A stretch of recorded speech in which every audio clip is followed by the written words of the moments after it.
Not to spoil the next episode, but you don't like Bane? You would rather have Two-Face over Bane as the main villain? Oh, that's a hot take. Tom Hardy's great and all, but I wasn't the biggest fan of his performance as Bane. What? There's a reason it gets memed so much. Okay, but the entire trilogy gets so meme. Like the entire Joker, the Joker Batman thing, like the where are they? And like the why so serious? I don't know how I got these scars. Somebody gave me a harmonica made out of an old rusty can. Mother, why? Josh has permanent ear damage. I wasn't ready for bass boosted William. Hello there. Don't have a good day. Have a great day. Talk to me, Goose. I'm gonna steal the Declaration of Independence. Why so serious? I could do this all day. Are you watching closely?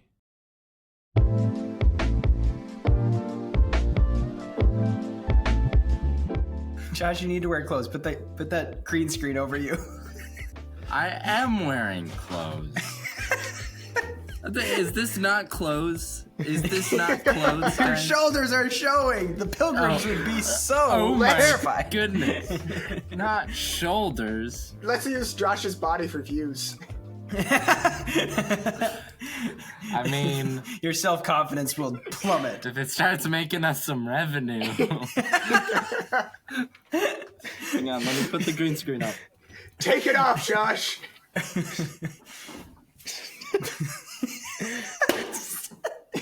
He took off his shirt in the first episode. Do you remember? It was an audio-only episode. I know, it was an audio-only episode, but he took off his socks and his shirt in front of everyone. That's when I thought, oh man, we should have had a video. But Josh, just know that this whole time I've been putting things on your green screen.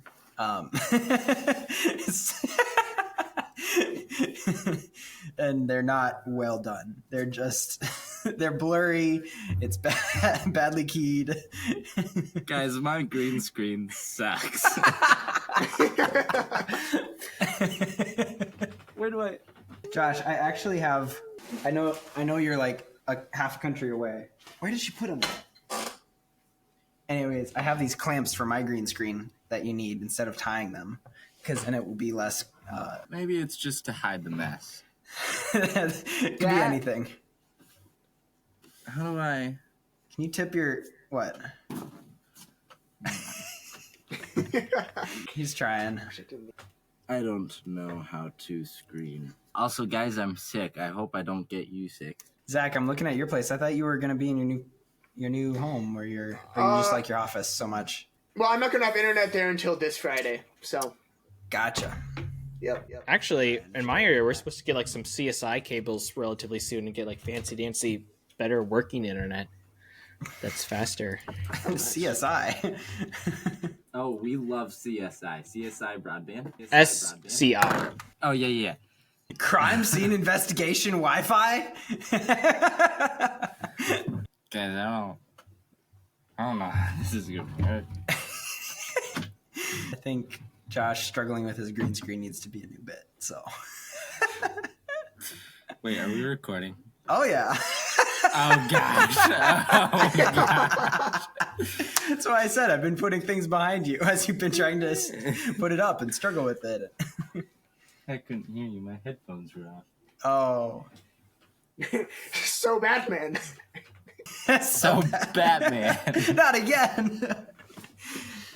Josh, could you tip your screen down so you don't get that glare as much? Or is that going to show the floor and that's dangerous as well? No, our floor is pretty clean. I vacuumed it 2 weeks ago. Do you have clothes on the floor that Michael needs to come and clean up? Hang on. We don't see it. It's okay. Josh is wearing too much clothes is what I think. I'll fix the shoulder problem. There we go. Now your mother would approve. Oh, my mother knows that I walk around everywhere shirtless. To my sisters in Christ, you're welcome. Wait, is it a good thing or a bad thing that you're covering up? I don't know. Is it for you or for them? Is it for good or for bad? Guys, I'm not ready for this conversation. All those girls at Liberty sure get a treat.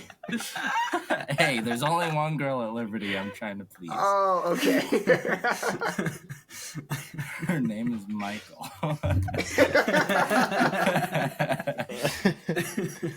I know we're going to be a couple because we're pre-recording this, but I want to hear you guys' quick thoughts on the Minecraft movie trailer. Will, you already shared it, but go ahead briefly. What's Josh giggling about? I'm looking at the comparison from from what I look like versus what you look like. And it's just comical how good you look versus like it looks like I'm struggling in the college dorm. Wow, that's weirdly accurate. Seth, you're so put together. I envy you. No, I'm just better at hiding my problems than you are.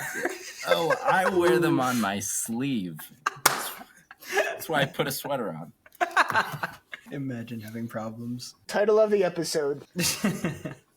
Okay, so Batman. no, Minecraft movie. Sorry. Because it's the biggest thing that's happened on the internet for a while. And it affects us because we are movie reviewers, or at least movie enjoyers. And I believe 3 of us at least have played Minecraft. I don't know about Zach. I played Pocket Edition growing up. That doesn't count. That's all the experience I have. What do you mean it doesn't count? It's like the same thing. I know. Java Edition is superior. So Yeah, it's true. Well, I don't disagree with that. I just never really Okay. played it. So that's fine. I legitimately do still have some of the old emails we would use to communicate with each other and play Minecraft after school because that email was the only way we could communicate back then before I had phones.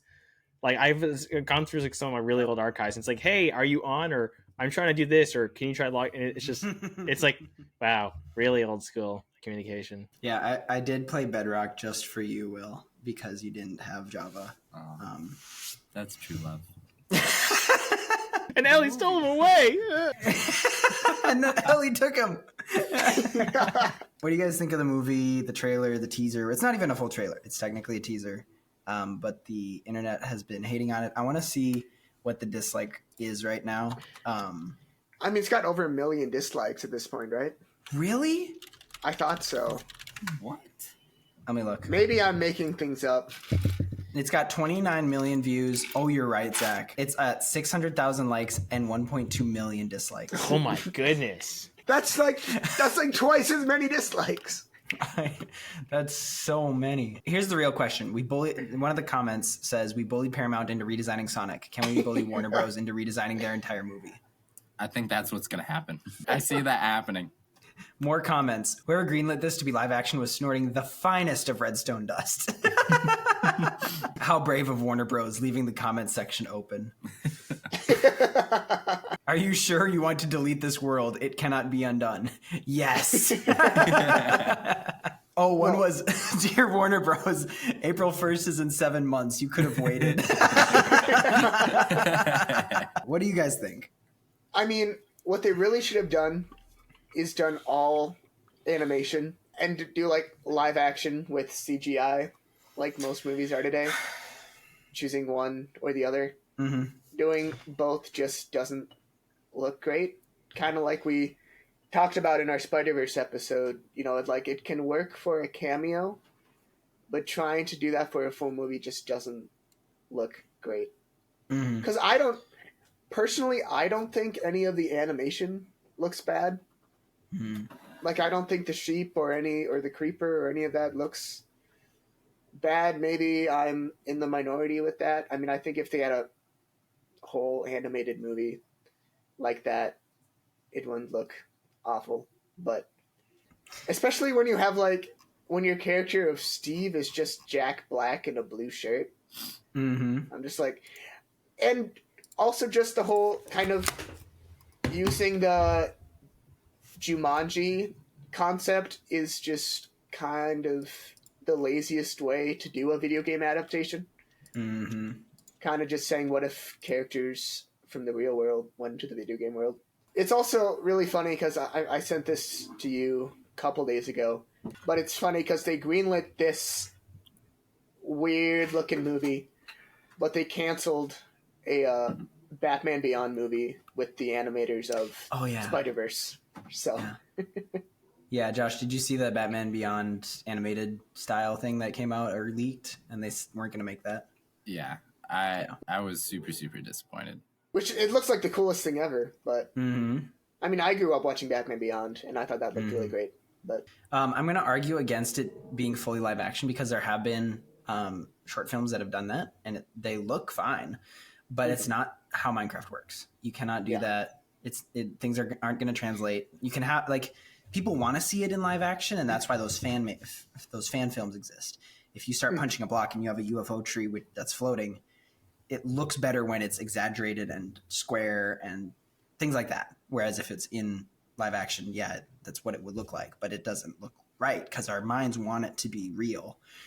When there's a disconnect, like I would argue that it should have been more like story mode. That was abandoned. Story mode was abandoned, but with the characters being in Minecraft, not being like, oh, what's this world, and not feeling like they were written by AI. Before Josh goes, I do want to give one good thing that I like about this is the creeper face. It's weird that it's hollow, but I love that the texture is grassy. Right? Yeah. Like that's what a creeper is supposed to blend in.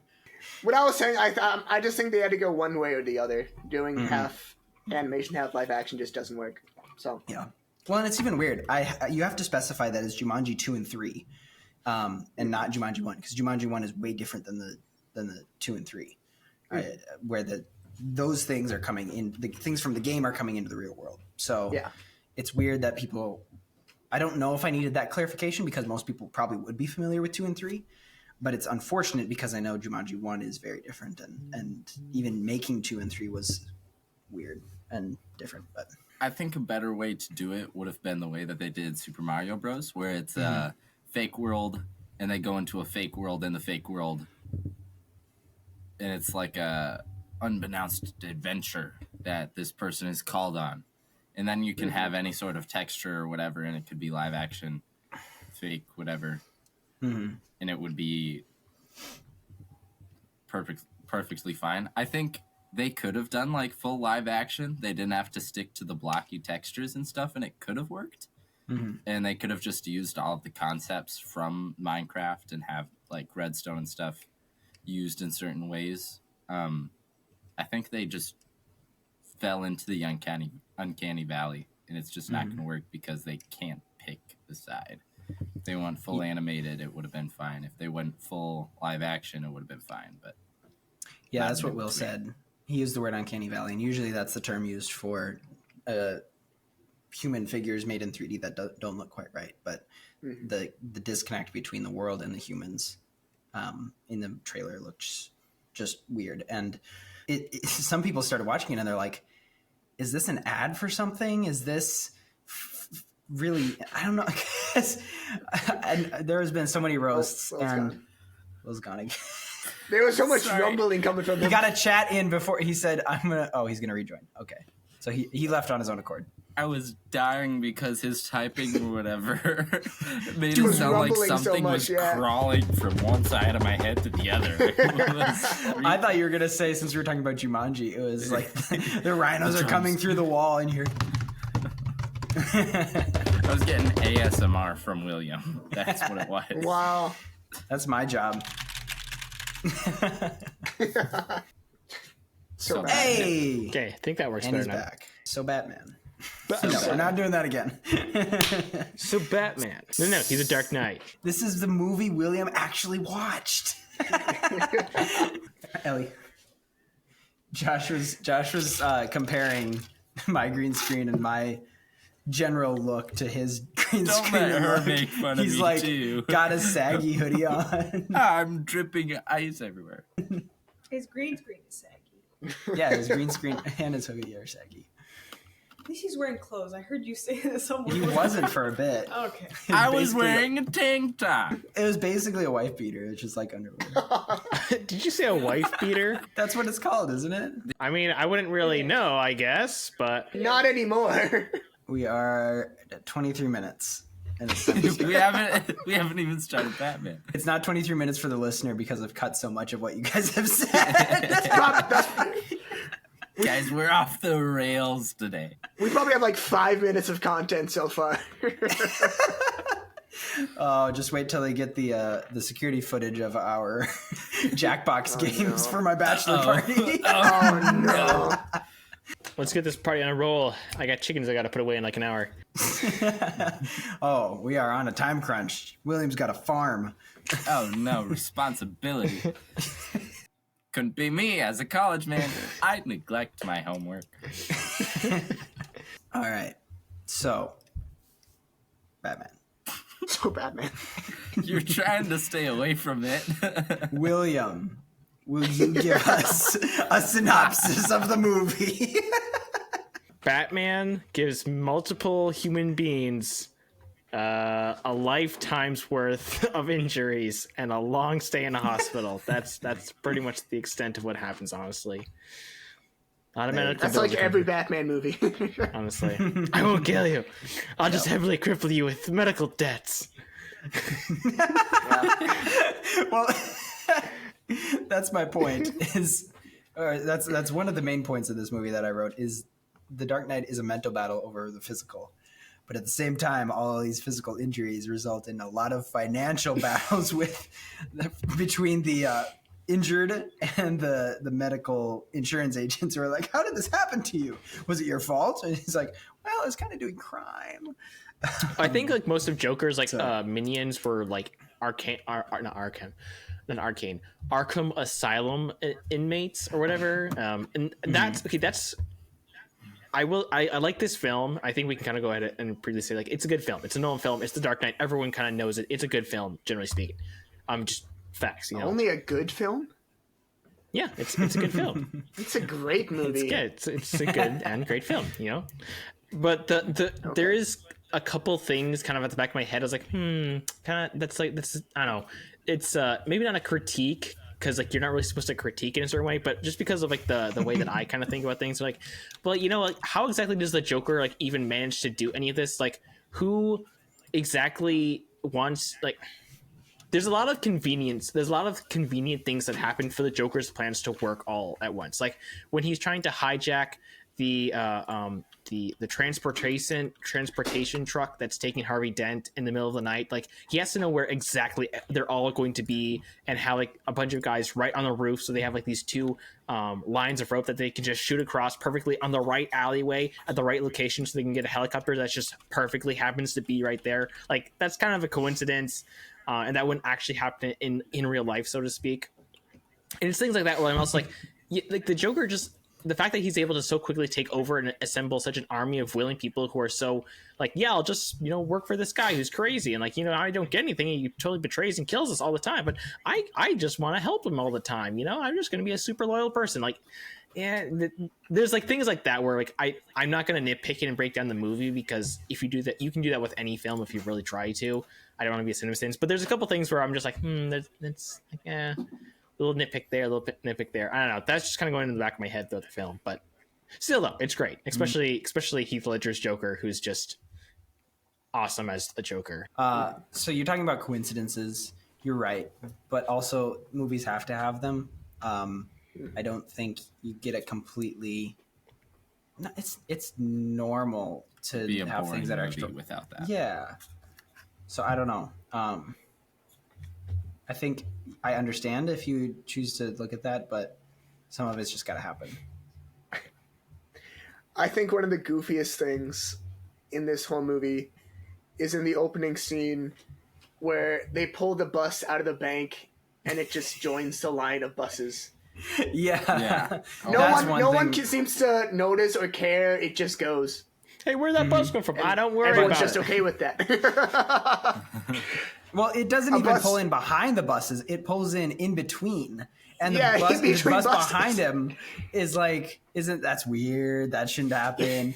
It's just pulled out of a bank, and they're all okay with know. that. Just took the long way. Unless all of the buses were, his henchmen. I don't think so. I think that's a little too unbelievable. Again, like there's a bunch of like nitpicks. We don't need to go into details about that. But what I do like about the film, though, is again the various aspects of how Nolan does try to make the idea of a vigilante and a Batman seem more realistic. For example, like the fact that there's somebody who figures out like the identity of Bruce Wayne as Batman. Like that would kind of make sense where you're like, hey, why is there a bunch of money being spent on this and where's it all going? And this seems oddly convenient that the Batman happens to be driving this machine that Wayne Enterprises has, and how that all works out. And that, I think like there's like lots of elements of that where it all he tries to blend it in and make it more realistic, so to speak. And obviously, so it's not a critique of the film. And again, it's a great film. It's just like the way the score is awesome, the acting is superb, the plot is very.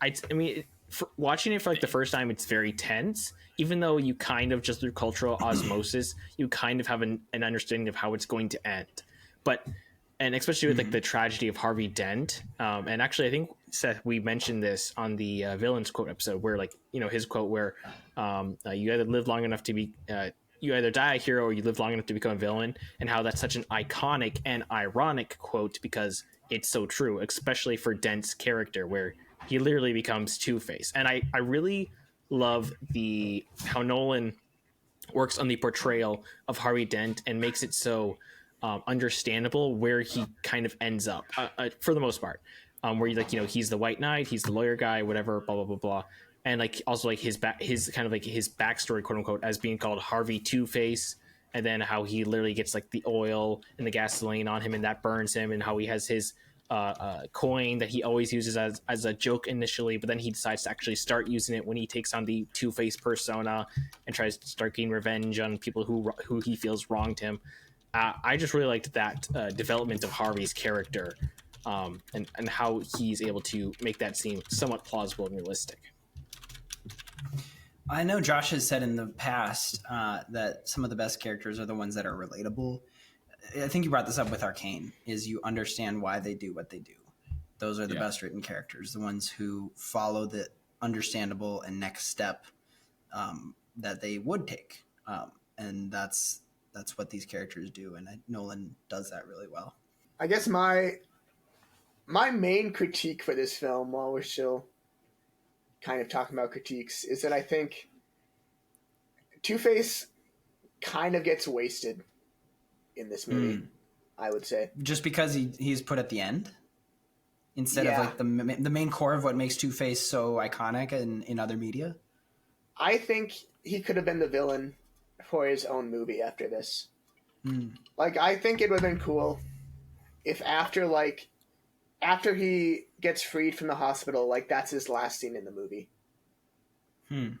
But Harvey Dent has been a big role in the movie, so I think they're so intertwined, but I don't want to say that that the Joker and Two-Face should have been in two separate movies. But if they tone down the Two-Face, they need to tone down the Harvey Dent. And they could have still had him be, running for this office, still being charismatic, but not as prominent of a role. But you're thinking he would have taken more of a side or more of a Scarecrow type of role, where he's just kind of there? I mean, I would have liked the cliffhanger where he leaves the hospital and then you never see him again for the rest of the movie, and the whole thing after that's kind of just like, where'd he go? And then kind of setting him up to be the main villain in the third one instead of Bane. But see, not to spoil the next episode, but you don't like Bane? You would rather have Two-Face over Bane as the main villain? Oh, that's a hot take. Tom Hardy's great and all, but I wasn't the biggest fan of his performance as Bane. What? There's a reason it gets memed so much. Okay, but the entire trilogy gets so meme. Like the entire Joker, like the Joker Batman thing, like the where are they? And like the Why so serious? You don't know how I got these scars? Somebody gave me a harmonica made out of an old rusty can. Mother, why? Josh has permanent ear damage. I wasn't ready for Even- I wasn't ready for bass boosted William. Even most of that can be still taken seriously in the context, but it's kind of hard to like take Bane's voice seriously in context. All right, we'll That's save all that I'm for the next episode. I think he would have been a better main villain for the third, and I think they could have set him up in The Dark Knight for that. How do you think, in general, Nolan translated Two-Face? Well, poorly. He does. I think He does talk as Harvey Dent about fate and his lucky. He's got his lucky quarter or whatever. But there's different people. People sometimes criticize Nolan's takes on these characters for being too down to earth instead of crazy like they're supposed to be. A lot of the difficulty with Batman villains is that they're insane, and some writers don't show them as that. That's why I think Gotham, the show, again, haven't watched it in a while, but I remember they were just very haha, I'm evil, I'm crazy, and that made their character a lot better. I don't know. What do you think, Zach, and others? I think, he's got the best live action portrayal of Two-Face. Mm-hmm. Way better than Tommy Lee Jones, if you guys are familiar with that one. Tommy Lee Jones was Two-Face? In Batman Forever, half of his face was like pink. It was so weird. Did they ever explain why the other half of his face was pink? Well, it was a similar origin to like this one or the comics where he gets badly But it's burned. such a straight line. I'm looking at it now. Yeah, it's bad. And he acted more like the Joker than Two-Face. Yeah, I think there's a distinction that, again, I wouldn't know because I haven't watched that yet. I think Two-Face is supposed to be methodical, really, really cunning, and just quietly a genius. Well, because he's a lawyer in his past life, and he was really, really good at his job, and that's why he was able to put so many people in prison. That's why he was the hero that Gotham needed, and that's why Batman was debating on stepping down because of Harvey Dent. That he had so much knowledge and wisdom and how he went about things. That's what makes him such a formidable villain, and I really like that they played into that. I don't really. I know. Correct me if I'm wrong, because I'm not the biggest nerd in this, but I don't think in the comics as much that wasn't really the case. It's more the fact that he's essentially a split personality, where he's kind of got the because he's literally two faces. He's like the good Harvey Dent ish sort of here, but then the crazy evil Two-Face here, and he kind of it's all the flip of the coin. What am I gonna do, and who am I going to embody? And so it's more he's more chaotic because he's kind of not necessarily one purpose, one mind. Where in the film, he's not really two people in the same body. He's more of just a guy who's been heavily scarred and is just trying to kind of grasp onto sanity by using the coin in a sort of way to in trying to deal with the loss of Rachel and his face and his image and his reputation, all that sort of stuff, and everything that he's been trying to work for. But yeah, that's what I was gonna say, is that the usual personification of Two-Face is Jekyll and Hyde, but both conscious at the same time. You turn his face versus the left side of the right side versus the left side of his face or something, and they didn't do that. They still made him lean into fate and flipping his coin, good and evil, yin and yang, I guess. But that's a little bit different.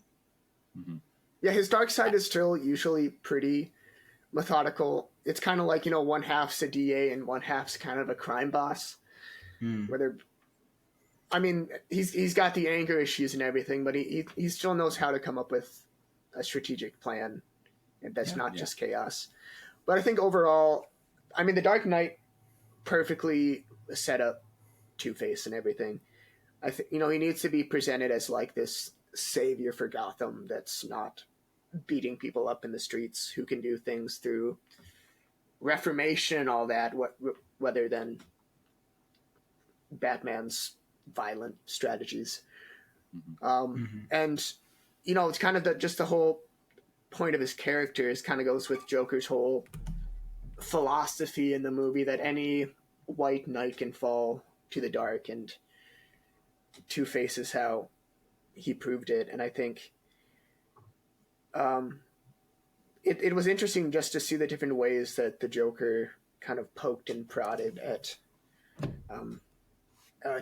Harvey, you know, with just kidnapping Rachel and everything else he did to just kind of prove that no one's beyond falling to the dark.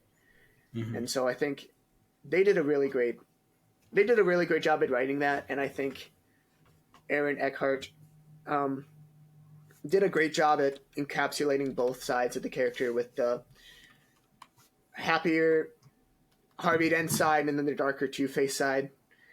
The only thing I wish they would have done is that I wish they would have made Harvey a friend of Bruce. Instead of a rival. Yeah. Most of the time, in most adaptations, at least in the animated series, he's presented as like a close friend to Bruce, like one of his only friends, which makes it so much more impactful for Bruce's character when he sees him. Yeah. The decision to save one. It's more impactful for Bruce to watch Harvey go through all this, from being just such a good person to falling into the darkness and becoming Two-Face. Mm-hmm. And before Josh goes, I know we've been cutting you off. Thanks for being patient. I think again, Nolan's is more grounded, and the fire and explosion is not going to create a split personality. And so just having him visually different and leaning into the darkness because of Joker pushing him makes more sense than him suddenly being able to talk to himself in two different persons. So, Josh, we've been cutting you off. No, I might have just been making noise. I think we're good. No, I think I really like Christopher Nolan's version of Two-Face better. We've already got plenty of psychos that are running around the streets. We've got an and the movies are in real life. Yeah, both, I guess. We've already got our crazed orphan with a lot of money beating up a psychopath. We don't need another actual psychopath. I really enjoy the idea of a really, really smart villain who doesn't have anything really going for him except for his genius. And I wish they would have played into that a little bit, because I don't ever like that's kind of what Bane was in the third movie. And they did a good job with him in that, but I wish it would have been Two-Face. And I think I agree with Zach that I wish we would have had more of that. This guy's got nothing going for him except for his knowledge, and I really like Two-Face as a villain. I wish they did more of that. But they did make the Joker like perfect. I think it's safe to say that Heath Ledger's Joker is the perfect Joker. I love the way that they had him written in the screen. I love the way that he acted. I just, throughout the whole movie, Joker is the perfect villain. I hate to ruin a great transition, but I had one more thing about Harvey Dent, and then we'll go to the Joker. Okay. The Two-Face visual effects were really good for 2008. 2008. This movie was released the same year as Iron Man. Iron Man was released 2 months earlier, which is very interesting. I wonder, again, I was 7 when this came out, so I don't know what the feeling was with Iron Man. You know, MCU wasn't a thing. Batman had already had a movie. Incredible Hulk was kind of a Marvel, part of it. But then Batman came out. Again, they're not saying that 2008 I'm expecting bad CGI, because Iron Man looks great, and many movies before it have looked great. But Harvey Dent's visual effects for his face is really good, especially when you consider that taking away anything from the face, like Voldemort or Red Skull, is very difficult, because you can add things to the face. You can track the face. You can add a horn or something, even though that'd probably be done with prosthetics. But you can add things to the face, over the face, a mask, a big helmet, or whatever. Taking things away is harder because you have to fill in what's behind. So let's say that, we'll use this side. Let's say I'm taking my nose away if I'm going to play Red Skull. If you can't just chop off digitally this part, the actual nose part, because you now don't know what behind the nose looks like. So you have to paint that in or fill it in, because the camera can't get that. And so that wasn't necessarily the case with Two-Face. It was more of the case with Voldemort or Red Skull. But still, having the indent and the sinews with his cheek and all that. That is such a cool effect, or his eyeball. You can mostly see it. Again, not practical. It's not actually going to look like that because things would just start falling apart and be probably very painful. But it looks cool, and again, it looks really good for being 16 years old. Yeah, it does. Yeah, and back to Joker. Josh, you're right. I think that it goes without saying that Heath Ledger's Joker is the best Joker put to screen. Part of it is that he doesn't look like himself. I only knew Heath Ledger from this before I looked up what he usually looked like, any other movies that he's in, and he really changed to be unrecognizable and to be that new level of villain. And again, it's not as maniacal crazy, more of a taken back crazy. And so many people have imitated him. I think the Gotham version of Joker by played by Cameron Monaghan, was inspired by that one. I don't know how much you can be inspired by Heath Ledger's versus just the Joker in and of itself, but even still, he changed. That's why it was the most popular movie of the year. I looked up on IMDb what the top movies of 2008 were to look up when Iron Man was released versus Batman. Iron Man was number 3 and Batman was number 1. Like, it's no contest. What was number 2? I don't know. Now I'm curious. But it took over to be so popular, and I wish I was there to see the pop culture explode without even social media. Like we didn't have social media back then. Slumdog Millionaire. Yeah, what is Slumdog Millionaire? I've never heard of it. I've heard of it. I haven't seen it though. It looks like Who Wants to Be a Millionaire? Like that's what the poster has. But it's Indian? Yeah, it's Indian. Maybe this is international instead of. I know this was a very popular movie. Okay.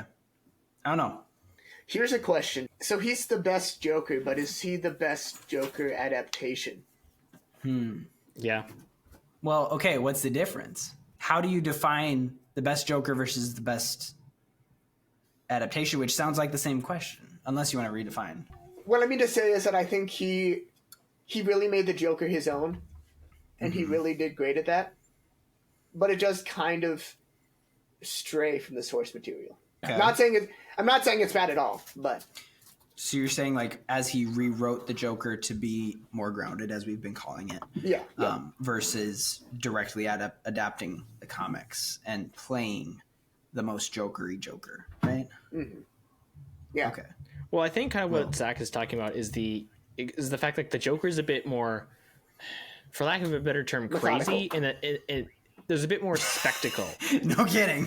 I think there's like a bit more spectacle to a lot of the other Joker types, where it's like there's whole theme parks and there's a lot more about the clowns things, and like for example, if there's like the Mark Hamill voiced Joker, or there's the I watched this a little bit as a kid, but the Batman and the Brave, Batman the Brave and the Bold TV show. I don't know if you guys watched that, but that Joker, he's very much more comic book accurate, where he's like he's crazy, he's evil, but also he's got bright colors, and he's got like a flower that shoots acid, and he takes a giant hammer and he smashes people with a wooden mallet, and he's a bit crazy in a different sense. Whereas I think Heath Ledger is again much more grounded and more like sinister in his attempts and what he's more willing realistic to do. Crazy is how I'd put it. Like a more realistic crazy. Like, I don't think you'd actually see someone pull out a giant hammer out of your pocket and then smash someone with it. Yeah. That's not real. I think Christopher Nolan enjoys rules way too much, and he wanted to have the rules of this trilogy to be like in a real world setting, and that's why he didn't go with an actual like two-face kind of split personality for Two-Face, because something like that just doesn't split your personality. And I think that's also why he made Joker not quite the actual crazy that we think of when we think of the Joker. And I think it works better than the shocking handshake or the poison flower kind of Joker. Yeah, I think of the Lego set that has the the flag coming out of it. And sorry, it doesn't have to be the Lego set. That's just what I know it from because I haven't watched any of the old stuff. But yeah, the flag, haha, guns instead of anything dangerous. Like that's not the Heath Ledger Joker. I think it kind of depends on what you're trying to go for, though. Well, because we know how we talk about how like the Batman, who's the best Batman. I think that if you're going for like an animated show and for a TV and for younger audiences, like the more comical quote unquote Joker is a bit better, and also the quote unquote more original Joker in some case works better against the dark brooding Batman, because the Joker is like he's having fun in a certain weird morbid way. He's always laughing, whereas the Heath Ledger Joker, he doesn't really laugh as much, and he doesn't really seem to be. He's kind of enjoying it, but it's a bit weirder. And he's not quite so bright and colorful compared to the dark and brooding Batman in that contrast, but he does contrast him differently. I think that the Heath Ledger Joker works. I think he's the best live action adaptation of the Joker for sure. I don't know if there's anyone who can compete against that, but I think it also, he works well for the trilogy that they're going for and for what they're trying to work with. Compared to like other type of Jokers that they've tried to work with in regards to live action. But I think it also depends on what you're trying to go for. And I think if you're going to do a Batman movie, you probably want to have a more sinister tone than maybe like a TV show or whatever. I think I would say that, I mean, Jack Nicholson in the 90s probably had the best, or technically in 1989 had the most comic accurate Joker, you know, because he had like the shock hand thing and the poison flower. But I would still call Heath Ledger's the best Joker. And I think that's kind of, as you said, that Heath Ledger likes to make his characters his own. And you can really see that with how he adapted kind of just all the characters in the Dark Knight trilogy, all these characters from the Batman mythos. He put his own he put his own twist on them. And I think he really did a good job at establishing Joker in this world as kind of the more sinister and methodical agent of chaos rather than just chaotic poison flower everything Joker that we normally know. Well, that's the more I think about it, that's like the Lego Batman, or it is Lego Batman, the brand, but Lego Joker. That usually the Lego versions are all of the characters combined, or the core essence of those characters. It's not an adaptation because it's for kids. And that's why adults sometimes like them a lot, is because there's no twist to them. You just expect them to be basic level. And that's you don't really need the Joker to be labeled as insane medically if he's a Lego. So he's just Joker, and he's just as crazy. He's got his, his denture teeth that I'm thinking about the DC Supervillains game that I've been playing. One video title that I saw, I didn't get to watch. This is like saying I saw an article. This is like our generation of seeing an article title and then not actually reading the article. But I saw a YouTube video title that said, it was titled Joker Creating the Ultimate Antagonist. So is there something about him that makes him a case study for antagonists and how you write them, or more than just a Batman villain, a villain in general? Again, I would say he's probably top 10 cinema villains of all time, outside of the genre. So it doesn't even need to be in the confines of Batman. What about him does that? I think specifically this Joker actually makes you scared of him, putting you in situations that you really don't want to be in, like choosing between one boat of criminals or one boat of innocence. Like, you don't want to choose one life over another. And I think the kind of going back to what we were saying with the insanity thing, the comic book Joker, I would say I wouldn't be scared of. And I think the whole theme for Batman is tackling things you're scared of, like whether it's bats, the Scarecrow, his whole thing is fear. Joker is the fear of decision making. And I think they play into that really, really well. And that's kind of this Joker makes you scared for your situation. I just looked up some tier list, not tier list, but rankings of most best villains of all time. Studio Binder has the Joker at number 13. Really? Yeah. I think he deserves higher than that. Collider had him at number 2. He should be 5 at the lowest. I say top 3. Here's some of the ones that are above him, at least for the Studio Binder list. Hans Lada. Who? From Inglourious Bastards. Oh, He's the German guy. He's the one who's Evil he German actually Nazi. is scary. Like because he's conniving and he knows what's going on. Bob, from the Twin Peaks television series. I've never even heard of that. Oh, Twin Peaks, yeah. Jack Torrance from The Shining. Jaws from Jaws. Where's Darth Vader? Darth Vader's number 1. Oh, Darth Vader is number 1? They put a shark over the Joker. They did. Okay. Jaws is number 8. Dracula is number 7. Norman Bates 6. Hans Beckert. I don't know that one. Hannibal Lecter, Frank Booth, Anton Chigurh, and Darth Vader. I don't like that list. I don't either. I'm just sharing with you. Don't shoot the messenger. I'm scrolling on Wikipedia. Don't use Wikipedia. Wikipedia. I can't even find the Joker. 45 Joker's number 45 on Wikipedia. AFI is 100 years, 100 heroes and 100 villains. USA Today has Darth Vader's number 1, Joker's number 2, and Two-Face is number 3. I wouldn't put Two-Face number 3. There's better villains Yeah. than Two-Face. Maybe it's not the Two-Face we're thinking of. Sauron is number 6, and Two-Face is number 3. Sauron's a great villain. I think it's funny seeing different people's ways to rank them, and you just know that they have watched more of a certain movie than another. I think in regards to the idea of the Joker as like crafting an antagonist or whatever, why he's so good is one, that the Joker in general works as the perfect foil to Batman. We've mentioned this before, I think, in other episodes, but especially in this one where this Batman is all about vengeance and using fear to inspire fear in criminals so that they don't do crime as often. And he's the counterbalance where he's all about inspiring fear among people, among citizens, and everyone, like targeting people so that they're like, and specifically targeting people to make them turn against each other. Like there's a really good quote where he says, with just a couple gallons of gasoline and bullets or whatever, I'm able to turn the city on its head and turn them against each other. And the iconic interrogation scene where he actually sits down with the Batman and kind of reveals his ideology a little bit, where he's like, I'm trying to show people that like having no rules is like the best way to live in this world, because like it's all a bad joke. I'm not a monster, I'm ahead of the curve. Again, we kind of talked about this a little bit. It's just like Josh kind of mentioned like how he's sinister, he's scary, and that's the point. Is like whenever you see the Joker, you kind of like tense up a little bit, because there's like this weird thing about the Joker where he's both predictable and unpredictable, where every time you see him, you don't know exactly what he's going to do.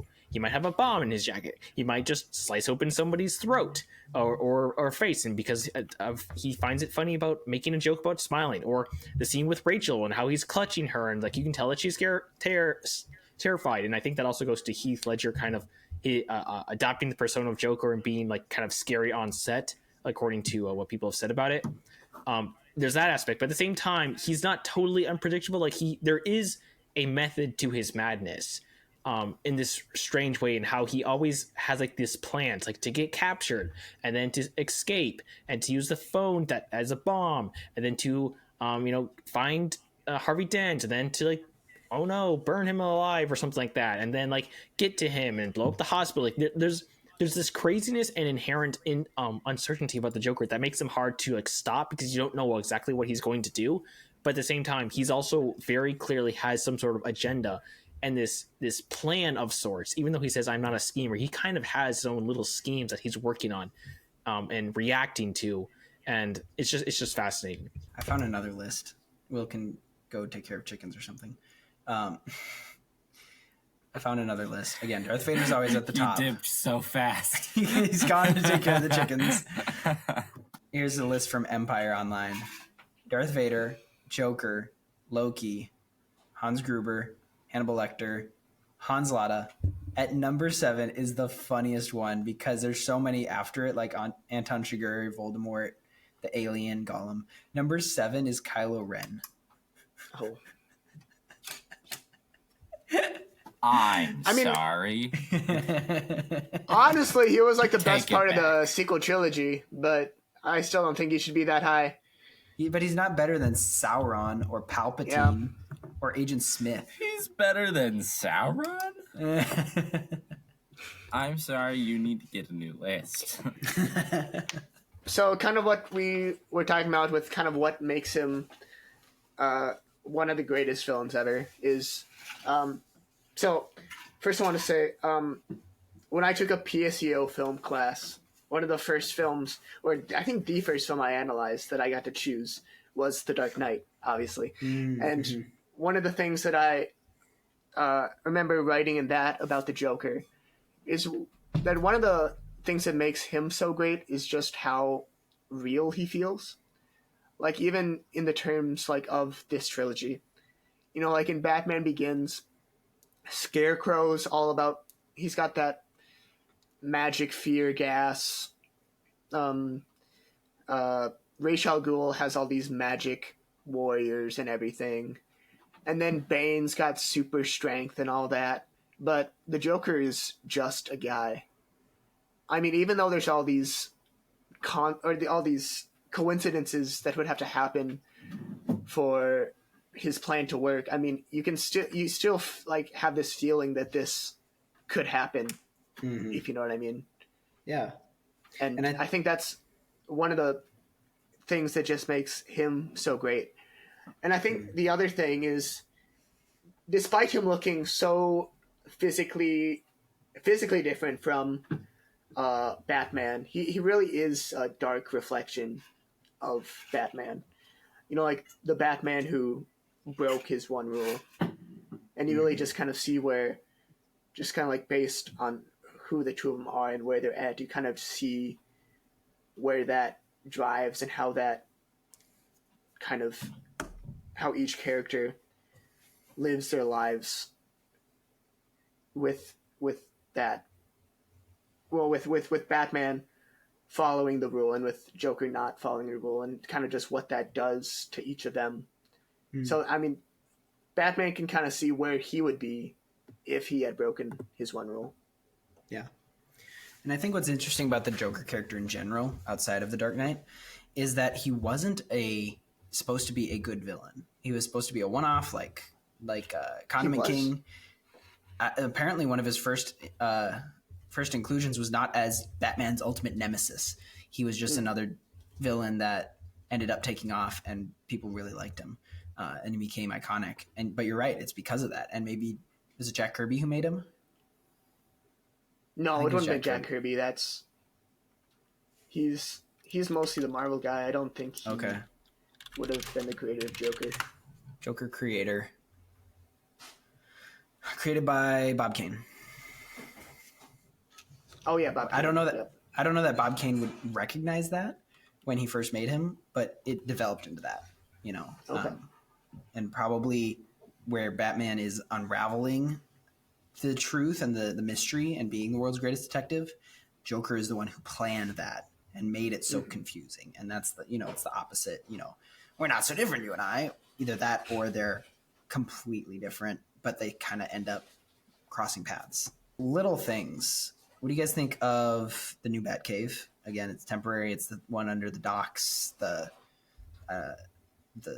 big empty room with the lights. I think it's a cool design. It's very empty, but I like it. Like his heart. Like his heart. I like it. It's kind of different. I think I liked the last Batcave the most.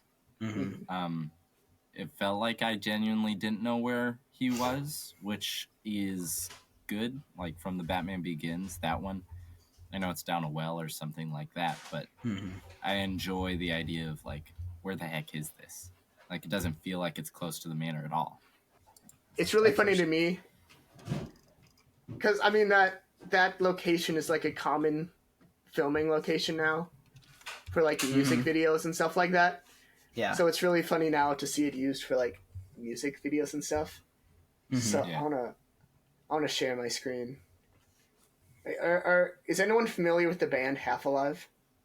No. I am. Well, I've No. heard one song. Okay. What song? Okay, maybe. I've heard the name of the band before. I am not familiar with them, but I have heard of them. Okay. Like they did one of their music videos in this location. And it's just kind of funny to think about, like, that's just them dancing in the Batcave. But Yeah. Well, Anyway. I don't think it was meant to be the Batcave. well, no, it wasn't meant to be the Batcave, but Do you think it's was it created for that, or did Nolan just decide that could be a cool usage of that, a set similar to that? I think it was already a thing. Okay. I believe there's a YouTuber who also uses that set. I cannot find. I know the YouTuber. There is one YouTuber. Other small things. Maggie Gyllenhaal being Rachel this time. I thought for a while that what was her name? Katie Holmes either was in an accident or was pregnant or something. It was just that she wanted to be in a different movie. She wanted to be in Mad Money, which got a 22% on Rotten Tomatoes and a 48 on audience score. I didn't even know they recast her. Yeah, they did. I think they look similar enough that you would miss it, but when you realize and you know that fact, you'll see it. Yeah, they're similar in the fact that they're young brown-haired women. I guess I don't pay attention to the girls. I just pay attention to the Batman. I was gonna say boys as a joke, but that's just another moment of me being gay. Oh, wait a minute, Josh. I thought of the funny moments episode, and that kept me. I kept you on the light I side. don't pay attention to the girls. Bring me men. You know, sooner or later we're gonna have to post an episode, just a short clip of clips of Joshua getting progressively more gay. We've already kind of done that. We did that in the funny moments. Funny moments. Yeah, it was in the episode. funny But, moments. Yeah. Hey, our 100th episode will be on New Year's, right after New Year's. And that means that another Funny Moments episode from episodes 51 to 100 is in store. So look forward to that second week in January. My New Year's resolution is to be less gay. Oh, no. Oh, no. No. I'm glad that Jake Gyllenhaal didn't end up playing Batman in these movies. He was on the list for that, so. But he still could. That would have been weird.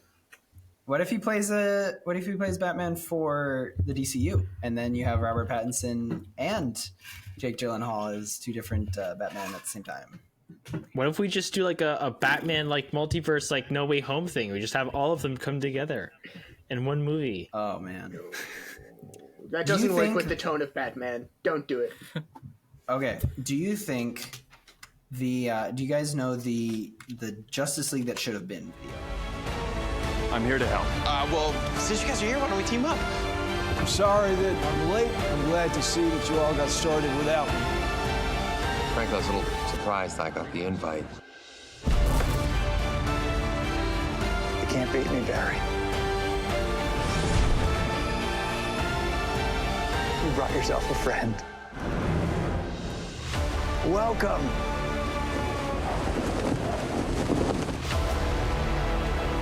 Are you afraid, human? It ends here. You can't fight all of us at the same time. Trust me, this is gonna be fun.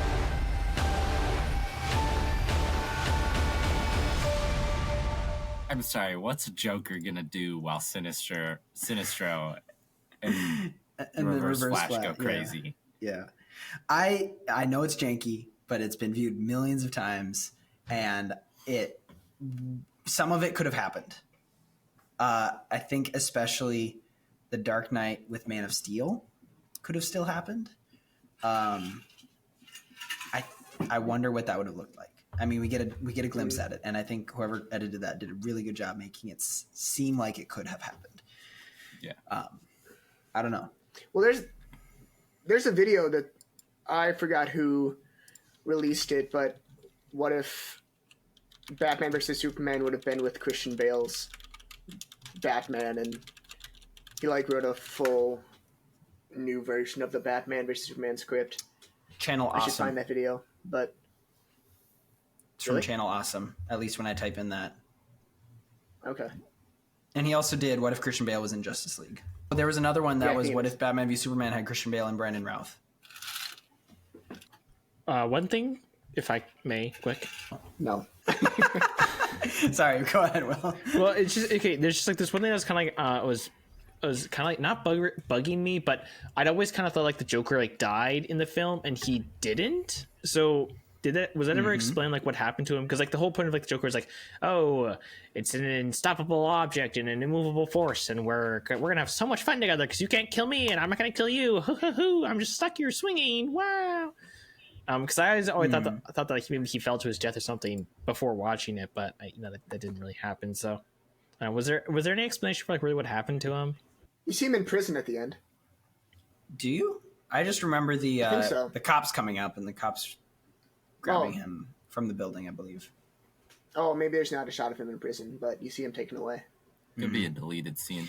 He was supposed to be in The Dark Knight Rises before. Oh. Heath Ledger passed away. One thing I want to point out as we're nearing the end, Nolan's.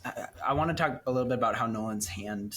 Again, we'll talk about how we see God's hand in the movie, but how do we see Nolan's hand in this movie, especially because it's probably the least Nolan of all of his movies because it's not, time dilation and such.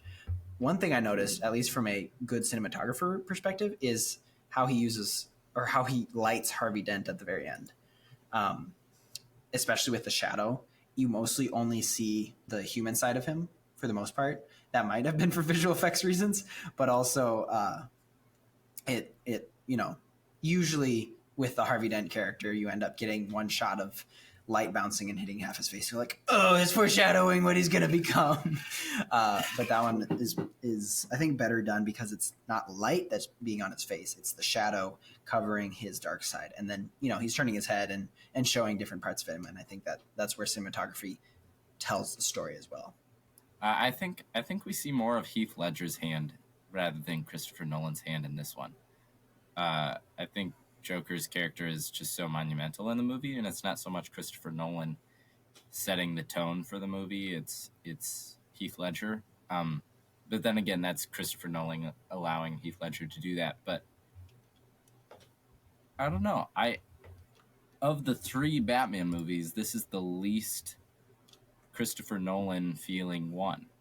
Like, the first one feels Christopher Nolan just because of it doesn't really have anything standing out to tell it otherwise. But this one, like, Heath Ledger has so much power in it that it feels like a Heath Ledger movie, not a Christopher Nolan movie.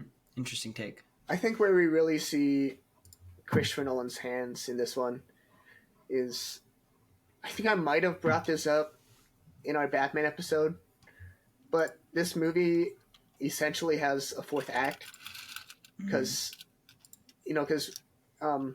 Christopher Nolan doesn't usually like conforming to the normal rules of screenwriting with kind of how he likes to jump around with time and stuff.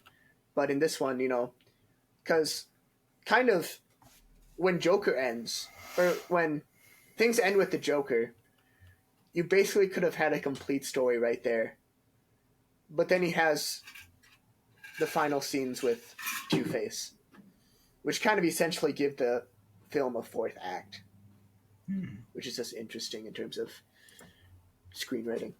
I mean, it's not really so much a fourth act as like a really small end off with the Two-Face thing.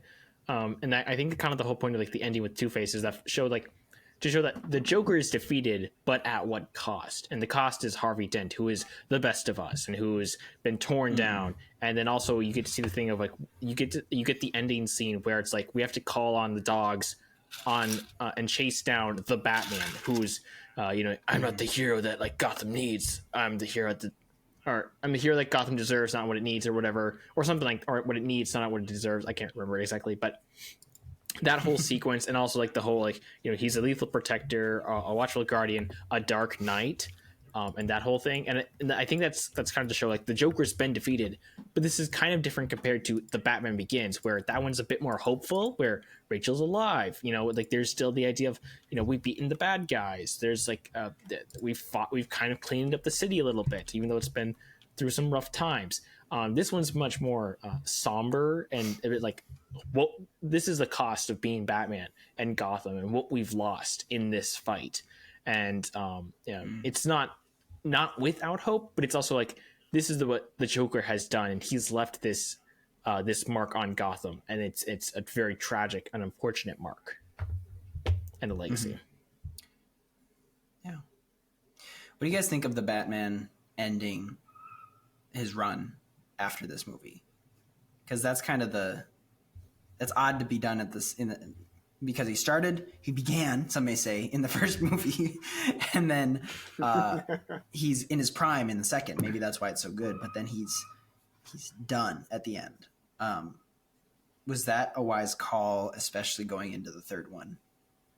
Because maybe it kind of feels like the Iron Man thing, where you're like, okay, he gave up being Iron Man, and then you see him in Age of Ultron just being Iron Man again. Now that's different. It's very different because it explores that in The Dark Knight Rises.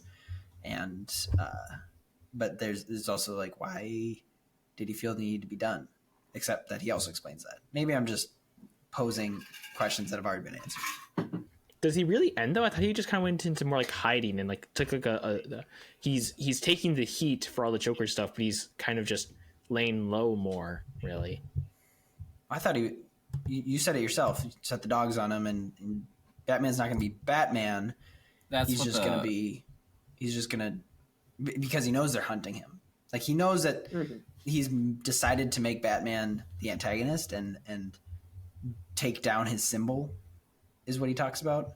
I thought that's what the whole third one was about, like him coming back into Rises. Some may say. Yeah, that's what the whole third. Like he was done with Batman. Like like he was done, not just like taking a break. Like this is it. Yeah, I'm saying that he said to Gordon, "Set the dogs on me," but he's not going to keep being Batman with that risk of being found out or being hunted or something. He's just going to run away, hang up the cowl, and then in the third one, he's like, I really need to do this again to save Gotham. So for Gotham, for justice. For Gotham. Where is she? That's such an iconic thing. Martha. So I don't know. We're seeing it with Dark Knight Rises as the context, whereas if you were just watching it, it kind of would feel like, okay, so we're not getting a third movie, or are we? Because they've announced it, but he said he's not going to do it. I don't know. I think 3 movies was always Christopher Nolan's plan, and the plan for Warner Bros. It feels more natural than, going from Iron Man 3 to Age of Ultron.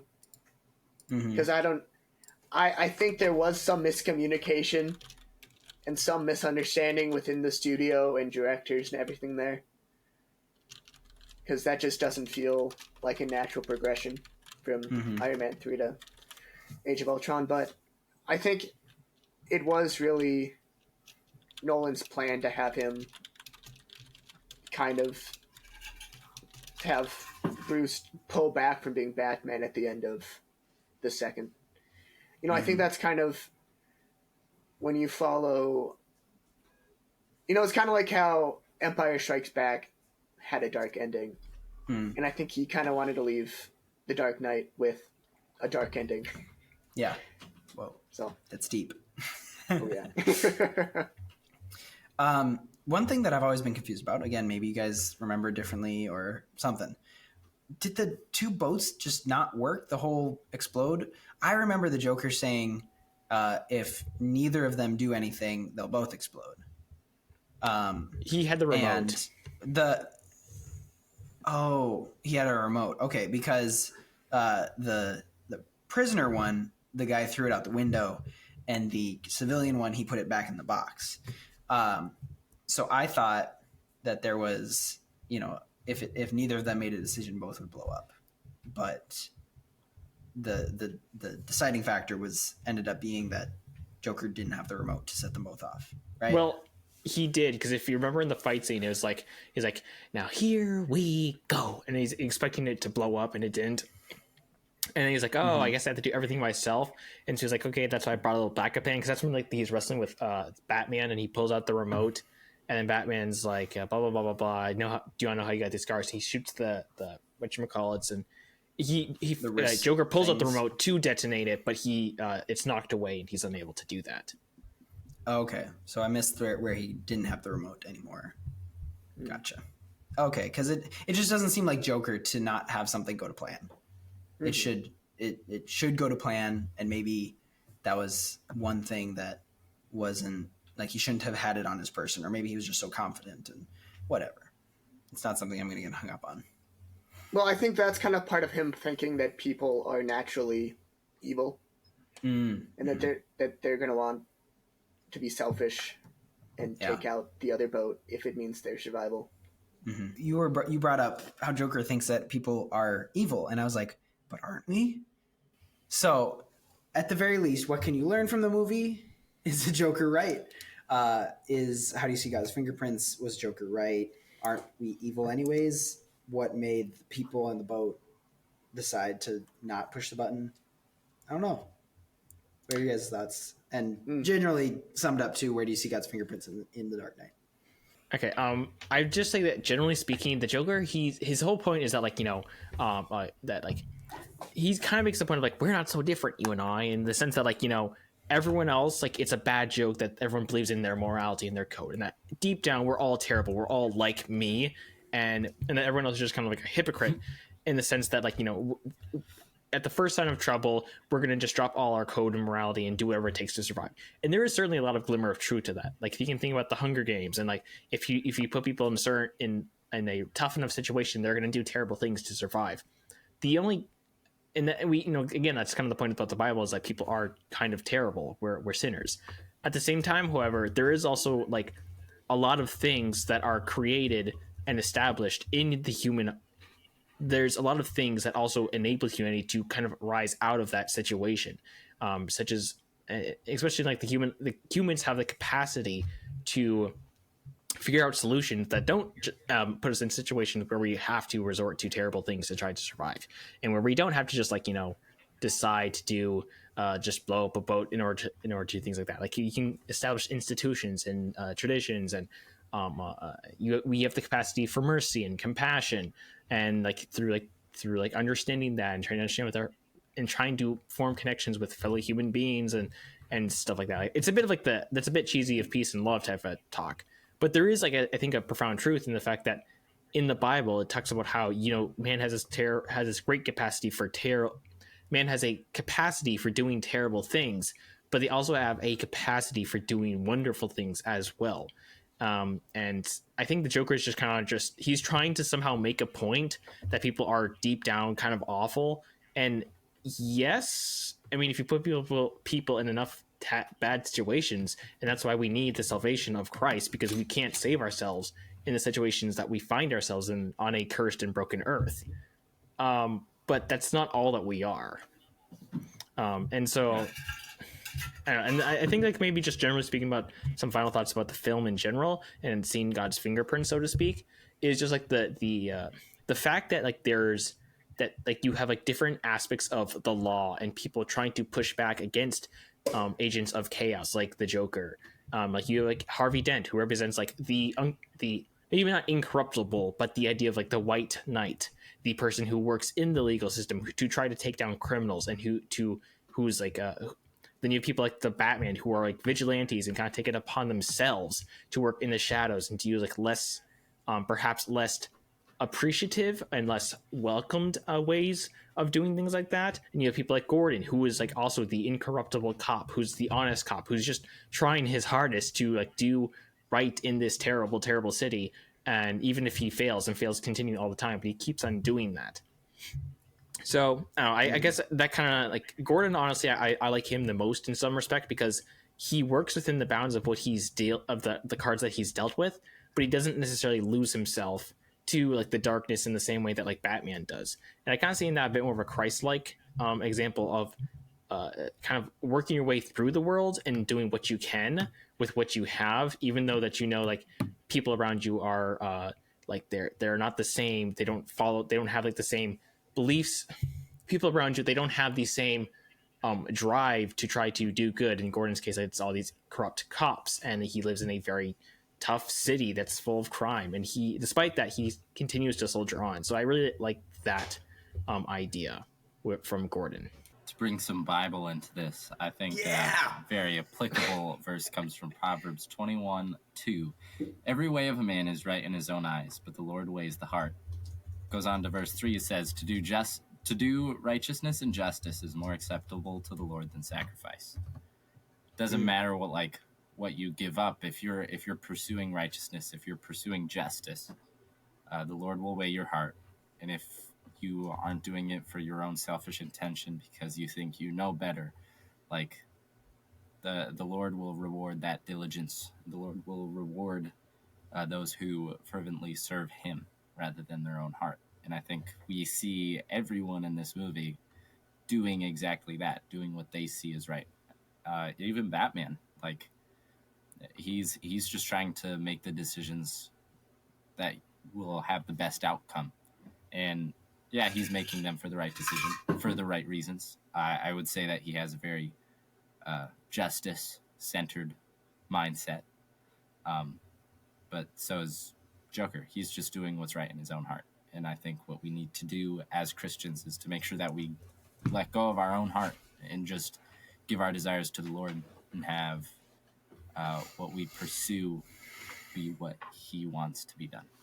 I would say, kind of going off with what Josh said, but I think where we really see God's fingerprints in this movie is that this movie at its core is about a man struggling to do good. And just seeing him push to his limits by the Joker and just by everything going on around him, you know, with losing his relationship with Rachel and feeling threatened by Harvey in that sense. We just continue to see him pushed and pushed to just fall into his desires, into his into what just his violent tendencies, I guess. But we see him just continue to not break his one rule and continue to fight for truth and justice even when it's hardest. So there's this shot that I really like from the movie. I think this here might be my favorite shot in the whole movie. Oh, so maybe I'm overanalyzing it, but you know, it's lighter where he's facing, and it's darker behind him, and you see him kind of with his head down towards the light. And how I kind of view that is just like, despite him fighting for justice and fighting for truth, it still comes with loss, which you really see in this movie with, you know, with him not killing Joker. I mean, that led to Rachel's death. And, you know, that's kind of something that he has to live with. But in his heart, he knows that was the right decision to make. And sometimes, you know, in our lives, making the right call comes with hard decisions, and it comes with suffering. But we can know in our hearts that we're right when we're in the truth of the gospel. To live as Christ is to die his gain. Amen. Why do we fall, Master Bruce, if not to rise again? Wasn't that the first one? Yes, Yeah. but I love the quote though. So I'll do you one better, Zach. Wow, that's a lot lighter in front of him. I know. I think that it shows the difference. Again, putting it in Lego. But yeah, you're right. still, I love this because it's still so heavy though with Lego. Man, it's so cold. It's such a cold picture. I like the dark. I like the Lego Batman scene where he's talking about you did this in 2005 and 2007 and 1999, and it flashes to each of them. I really like that. Batman's character, as Frank Turk points out in Hollywood Heroes, is that no matter how much good you can do, there will always be evil, and that's just our human depravity. And you're right. Zach said something where Batman is always trying to do good, and Joker has just leaned into the evil, and yet you kind of see this tug of war between good and evil, especially when Batman starts kind of losing it with Joker, especially in the interrogation room where he's not being the good guy. He's being the one that Joker knows he is, and he's the dark, almost villainous character, the one who loses control. And so it's just Batman kind of. It's a very psychological movie, like I said at the beginning. He's very. It provokes a lot of thought about good and evil, and I think that shows that there is good, there is evil. Can't have evil without defining what good is, and good is set by our creator. So thank you all for sharing. Thank you for contributing and enjoying time together. I really love spending time with you guys. So listener, know that you are loved. See you next week. And follow us on all our socials. We'll cut it right there. Peace out, brethren. Thanks for watching, Mom. Thanks, Mom. Love you, Mom. Hope you feel better. She's not sick, but just in general. I don't know. Hope you're feeling great. Just there's always better, right? You can always be better. Take care out there, guys. See you later. Carry on. No. Carry on. No. No, not that again.